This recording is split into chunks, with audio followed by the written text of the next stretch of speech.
Okay, moving on to the next segment of today's show, we're going to be going over and recapping each of the teams in the AFC North's draft and how I think they did. Over the last couple episodes, we've been doing this for each division throughout the National Football League, and the team in the AFC North who we will be starting to talk about is the Cleveland Browns. And I actually think the Cleveland Browns had a pretty solid draft. This was big because it was their GM's first draft. Andrew Berry, he's a guy that's under a lot of pressure. We all know that last year really didn't work out for the Cleveland Browns, and I actually think he had a pretty solid draft. With the number 10 overall pick, he selected Jedrick Wills, the offensive tackle from Alabama. I actually will credit the Browns and their desire to improve their offensive line throughout this whole offseason by bringing in Jedrick Wills, bringing in Jack Conklin, because that was the Browns' biggest problem last year. And when you have a franchise quarterback, you have to do your best job in protecting him. So I think the Browns did a nice job prioritizing that.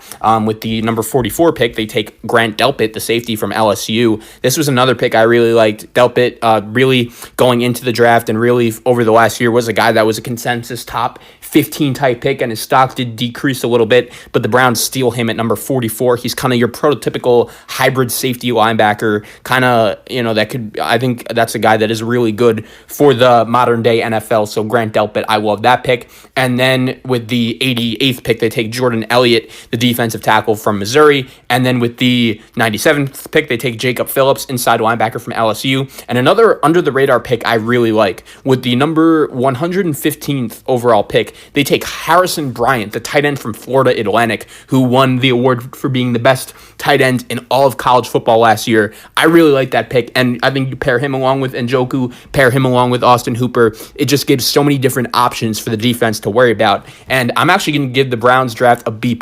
I really liked some of the moves they made, especially Jedrick Wills, Delpit, and Harrison Bryant. I think all three of those guys are going to turn into pretty solid players, and especially, what I liked about the Browns draft was that both guys they got with each of their first two picks, Wills at 10 and then Delpit at 44, is they were both great value picks. I had Delpit as a first-round pick in my mock draft. I think that was awesome value, and especially when you consider the Browns lost both Christian Kirksey and Joe Schobert, two of their starting linebackers. They obviously were going to need to replace both those guys, so I think by drafting Jedrick Wills, by drafting Grant Delpit, Delpit especially, they did a really nice job in replacing some of the holes that they lost, and they did a really nice job on focusing on some of the key holes that really gave them problems last season. So I'm going to give Andrew Berry and the Browns draft a B+. I like Jedrick Wills. I thought he could have been the first offensive lineman off the board, and for the Browns to get him at 10, I think that was a really good value pick for the Browns. So I'll give them a B+.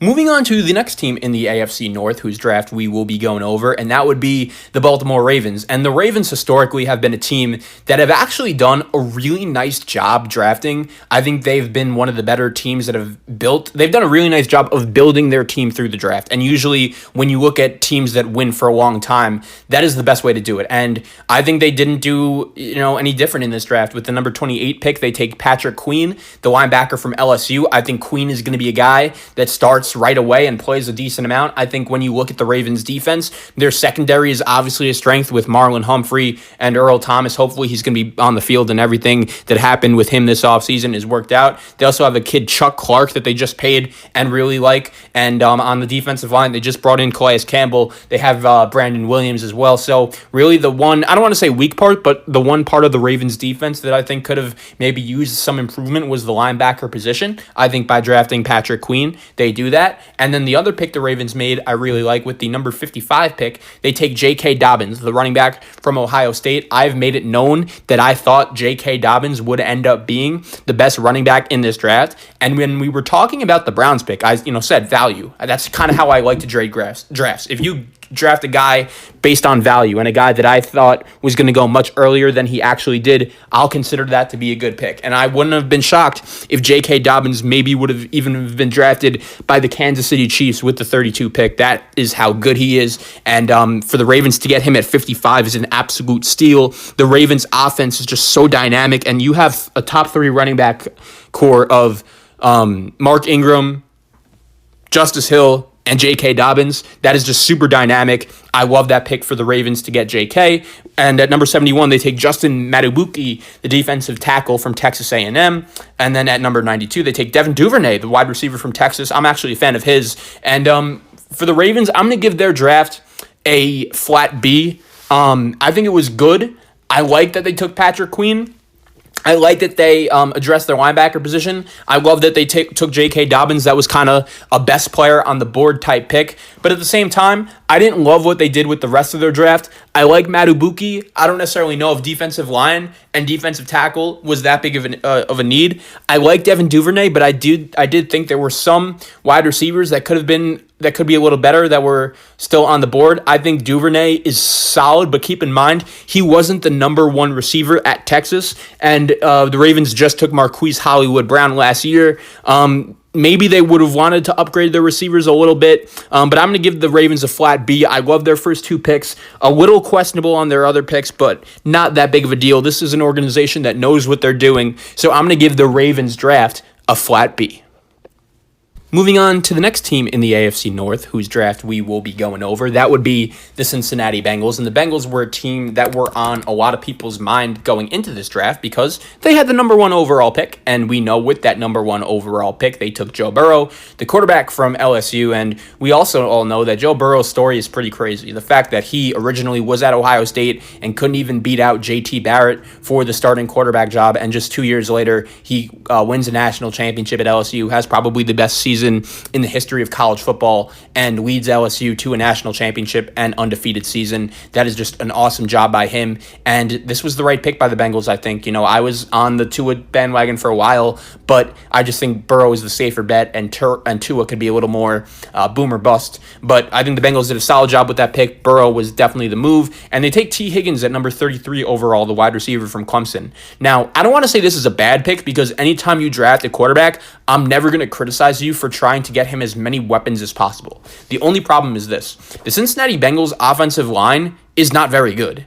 It was one of the worst in the league last year. And I understand that was without Jonah Williams, who was their first round pick last year. But at the same time, the Bengals didn't even address offensive line with their third round pick, number 65 overall. They take Logan Wilson, the inside linebacker from Wyoming. Once again, never going to criticize you for trying to improve your defense, but at the same time, I just think offensive line was such a need for this team. With the number 107 pick, they take outside linebacker Akeem Davis-Gaither from App State.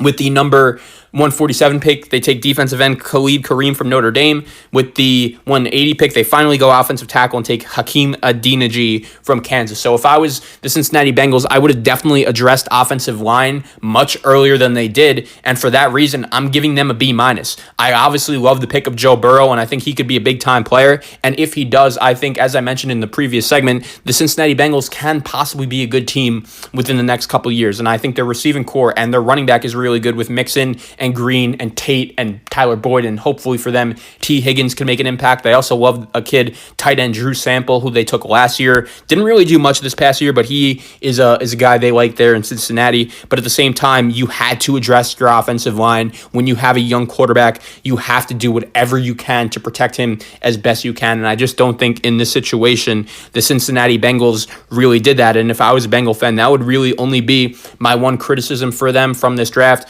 So with that being said, I'm going to give them a B-. I think it was a solid draft. They just could have done better. And I think besides Joe Burrow, they didn't do that good of a job filling the real holes of their team. And I totally understand. It's easy to say the Bengals have many holes. This was a team that was awful last year. But when you have your franchise quarterback, that is really the first step. And when you want him to play right away, like I'm sure the Bengals do with Joe Burrow, you just have to do your best job to protect him.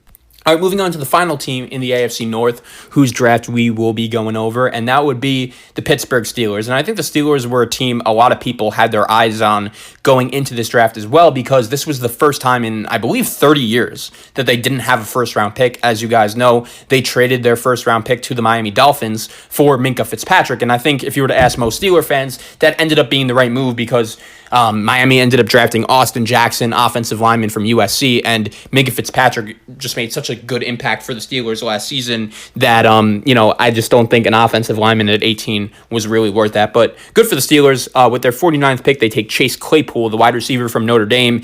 And to be honest, I didn't love this pick just because the Steelers do have receivers, I like Juju Smith-Schuster, and I understand there's a very good chance he's not going to be a Pittsburgh Steeler next season. They also have Deontay Johnson, a kid I loved. I think that could be a kid that could really break out next season. They have James Washington as well, and I think they could have taken a running back.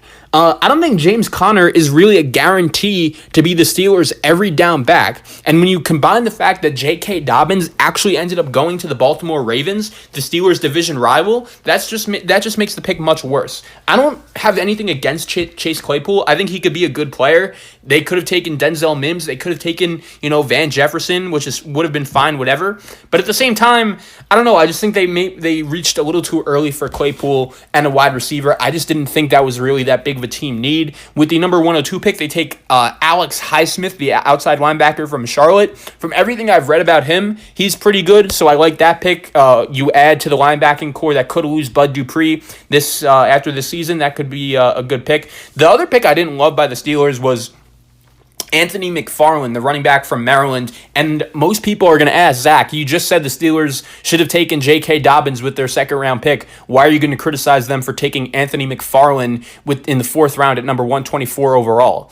A couple reasons. One, the Steelers, when you look at their running back room right now, they have a lot of question marks. James Conner, Benny Snell, guys like that, Jalen Samuels. And the thing is, all of those guys are question marks.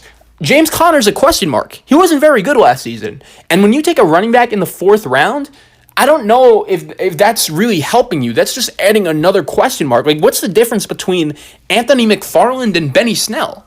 I just think there was other needs the Steelers could have gotten, and if they really wanted a running back, they should have taken one earlier. And I don't understand really the Pittsburgh Steelers' obsession with Maryland players, as they also took Antoine Brooks, the safety from Maryland, with the number 198 overall pick. And maybe it's because Mike Tomlin has connections with the school. Maybe it's because Matt Canada, a coach for the Steelers, came from there. If you guys didn't know, Mike Tomlin's son actually attended the school. So maybe that had something to do with the Steelers picks. But I'm going to give the Steelers draft grade overall, I'm going to give them a B-, just like the Bengals. I think Claypool could be a good player. I think Claypool could be a good player. I also think Highsmith was a solid pick, but at the same time, they didn't do that good of a job filling their needs. And Kevin Colbert's been a guy that I think he's an okay GM, but I don't think he gets criticized nearly enough. So I'm going to give the Steelers draft a B-. And we'll see how that ends up working out for Pittsburgh. They're going to be a team that I'm very curious to see how they do this upcoming season.